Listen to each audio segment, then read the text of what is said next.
हाय, मैं हूं अमित और आप देख रहे हैं कि इलेक्ट्रॉनिक्स एंड इंजीनियरिंग वर्क।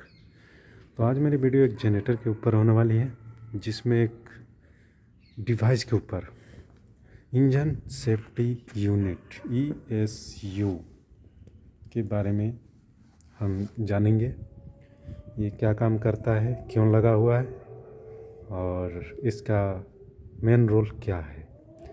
तो टाइम को बेकार ना करते हुए हम फटाफट इसकी जानकारी लेते हैं। तो ये ESU कुछ ऐसे दिखता है। इसमें 6 वार्निंग लगे रहते हैं और ये जनरेटर के अंदर होने वाली एक्टिविटी को नज़र में रखता है और ज़रूरत पड़ने पे इंजन को शट डाउन करता है।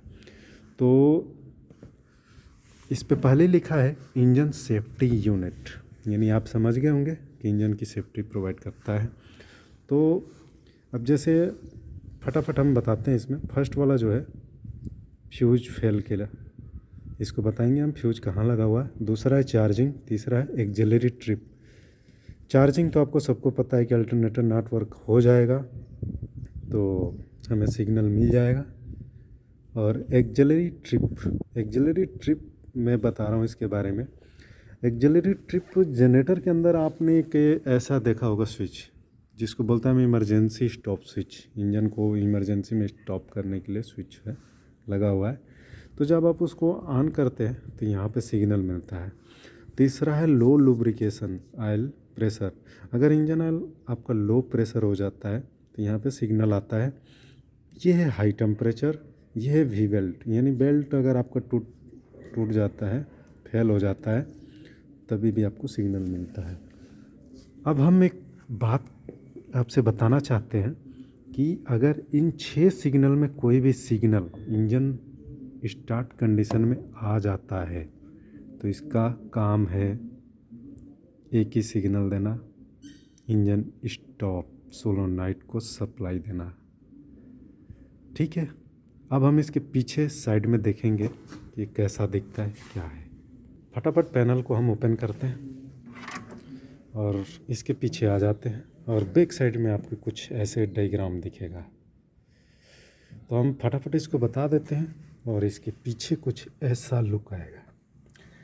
तब ये दिखाता 4 टर्मिनल।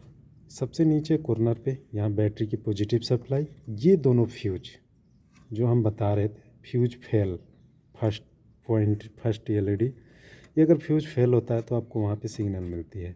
और ये है तीसरा इंजन शट डाउन सोलोनाइट पे, यहाँ से सीधे सप्लाई जाती है। तो आपको कनेक्शन ढूंढने समझने की ज़रूरत नहीं है, मैं आपको हर एक चीज़ बता रहा हूँ। ठीक है, ये रिले अगर ख़राब होती है तो इंजन शट डाउन नहीं होगा, तो इस चीज़ को भी आप ध्यान रखें। ये रिले के ऑपरेट होने के बाद ही इंजन शट डाउन होता है। इसका डायग्राम आपको कुछ ऐसा दिख रहा होगा। अब ये जो कोड है आपको नीचे देखने को मिलेंगे। ये इसमें 7 वायर लगे हैं टोटल। फर्स्ट है ग्राउंड, ये बैटरी निगेटिव पे जाता है। दूसरा जो इग्निशन स्विच है उससे ऑन ऑफ करते हैं, वो सिग्नल यहाँ पे मिलती है। तीसरा मिलता है आपको चार्जिंग का, ये सीधा अल्टरनेटर से आता है। चौथा सिग्नल आपको मिलता है टेम्परेचर का। पांचवा है लो प्रेशर का। छठवां है बेल्ट का। और ये 7वां आ गया एक्सिलरी का। ये मैंने तार इसलिए खोला, इस जनरेटर में प्रॉब्लम काफ़ी दिन से थी कि आप चाबी ऑन करें इंजन स्टार्ट तुरंत बंद। तो ऑफ होने का एक ही रीज़न था, ये एक्सिलरी मैं आपको बताया इमरजेंसी स्विच से होकर आती है और वहाँ पे ये ग्राउंड बैटरी निगेटिव प्रोवाइड करती है।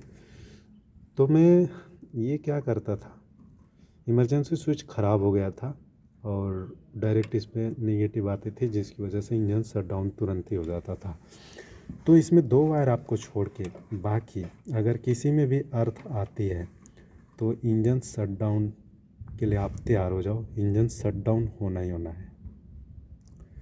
तो इसका सबसे बड़ा रोल यही है कि ये जितने वायर है 5, इसमें कोई भी प्रॉब्लम आई तो शट डाउन 100% है। इसमें अल्टरनेटर भी आप छोड़ दो, 4 तो श्योर है कि अगर इसमें कुछ प्रॉब्लम आती है तो इंजन शट डाउन करेगा ही करेगा। ठीक है, तो इस चीज़ को आप चेक करें। आप यहाँ से चेक कर सकते हैं, चारों वायर में आपको निगेटिव चीज़ में मिल रहा है, या तो सब कुछ सही है आपके इंजन में, ऑयल सही है, टेम्परेचर वगैरह सब सही है, फिर भी यहाँ पे सिग्नल मिल रहा है, तो आप उस वायर को वहाँ से रिमूव कर सकते हैं या अपने फॉल्ट को क्लियर कर सकते हैं। तो इसका ये रोल है। मुझे उम्मीद है कि आप इसके बारे में मेरे से फुल जानकारी आप ले चुके हैं, और आगे होने वाले इसमें कोई प्रॉब्लम को आप देख सकते हैं। और सबसे बड़ी चीज़ है कि एक बहुत अच्छी सेफ्टी डिवाइस है। तो अगर आपके जनरेटर में नहीं है तो आप इसको लगा सकते हैं, असेंबल कर सकते हैं, या इस तरह की टेक्नोलॉजी आपको कहीं अगर यूज करनी हो तो आप कर सकते हैं। बहुत अच्छा डिवाइस है। मैं किसी कंपनी का एडवर्टाइज नहीं कर रहा हूँ, बट ये एक सेफ्टी डिवाइस है और बहुत अच्छी है। और ये जैसे हम इग्निशन को ऑन ऑफ करते हैं जनरेटर में, तो इसका जो सप्लाई है सीधे इसी को सिग्नल मिलता है पीछे बैक साइड में 2 नंबर वायर पे, और यही इंजन को शट डाउन करने के मोमेंट में लेके जाता है। क्योंकि अगर आप चाबी को ऑफ करते हैं, जैसे ये अभी हमने ऑन कर दिया, आपको कोई आवाज़ नहीं आई। जब हम चाबी को ऑफ करेंगे तो हमारा सोलोनाइड ऑन हो जाएगा। आप ध्यान से सुने, आपको आवाज़ आई होगी। तो ये अब कुछ समय तक 17 से 20 सेकंड तक ऑन रहेगा। मुझे उम्मीद है कि आप इसके बारे में पूरी जानकारी ले चुके हैं, और ऐसे ही अलग अलग टेक्नोलॉजी, अलग अलग इक्विपमेंट के बारे में जानने के लिए और नई नई वर्क को समझने के लिए, जानने के लिए, अपने फॉल्ट को दूर करने के लिए मेरे चैनल से जुड़े रहें, और ज़्यादा से ज़्यादा लोगों के पास शेयर करें, सब्सक्राइब करें, ताकि हमारा हौसला ऐसे ही बढ़ता रहे आपके प्रति, और मैं आपको ऐसे सब फॉल्ट, ऐसे इक्विपमेंट के बारे में वीडियो दिखाता रहूं। धन्यवाद।